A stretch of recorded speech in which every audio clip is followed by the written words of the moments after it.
राधे राधे, जय श्री कृष्णा। 2026 में मकर संक्रांति कब है? सही डेट और पूजा विधि और शुभ मुहूर्त के साथ। हिंदू धर्म में मकर संक्रांति को बेहद पवित्र पर्व माना गया है। धर्मशास्त्रों के अनुसार जब सूर्य देव 12 राशियों की यात्रा करते हुए मकर राशि में प्रवेश करते हैं तो इसी दिन मकर संक्रांति मनाई जाती है। देश के अलग अलग हिस्सों में इसे सरकात, लोहड़ी, टहरी और पोंगल जैसे नामों से भी जाना जाता है। इस दिन स्नान और दान का विशेष महत्व बताया गया है। जैसे ही सूर्य मकर राशि में प्रवेश करते हैं वैसे ही उनका उत्तरायण शुरू हो जाता है। माना जाता है कि यही वह समय है जब देवताओं का दिन और दानवों की रात शुरू होती है।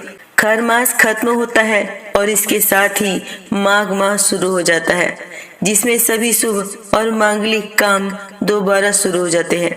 इस दिन सूर्य देव को अर्घ देते समय जल के साथ लाल फूल, वस्त्र, गेहूं, अक्षत और सुपारी चढ़ाने की परंपरा है। मगर मकर संक्रांति पर खिचड़ी का भी खास महत्व होता है, इसीलिए कई जगह लोग दान में खिचड़ी देते हैं। इस पवित्र दिन पर सुबह सूर्योदय से पहले स्नान करना शुभ माना जाता है। स्नान के बाद गायत्री मंत्र जाप, सूर्य देव की पूजा और अपने इष्ट देव या गुरु मंत्र का जाप करने से मन को शांति और पुण्य का फल प्राप्त होता है। मान्यता है कि इस दिन किए गए जप, तप, यज्ञ और दान का फल सामान्य दिनों की तुलना में 10 गुना बढ़ जाता है। आइए जानते हैं मकर संक्रांति की सही डेट, पूजा विधि और शुभ मुहूर्तों के बारे में। मकर राशि कब है? मकर राशि मकर संक्रांति में 14 जनवरी बुधवार को है। मकर संक्रांति का पुण्य काल होगा 3:13 से लेकर 5:45 तक और कुल अवधि होगी 2 घंटे 32 मिनट की।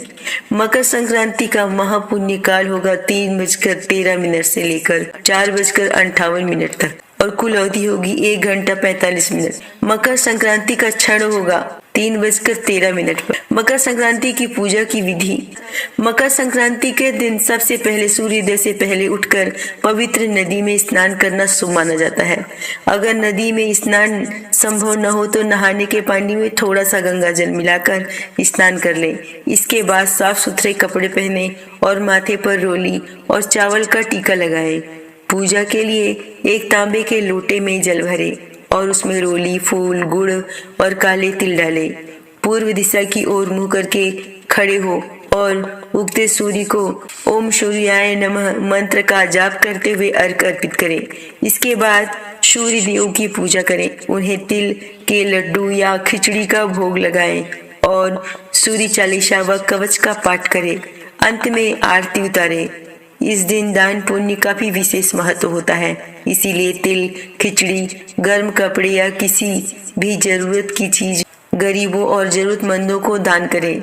माना जाता है कि इस दिन शनि देव की पूजा करना भी बहुत फलदायी होता है, इसीलिए चाहे तो उनकी भी आराधना कर सकते हैं। पूजा के समय सिर ढक कर बैठे, तामसिक भोजन से दूर रहे और आज के दिन पिता का अनादर बिल्कुल भी न करें।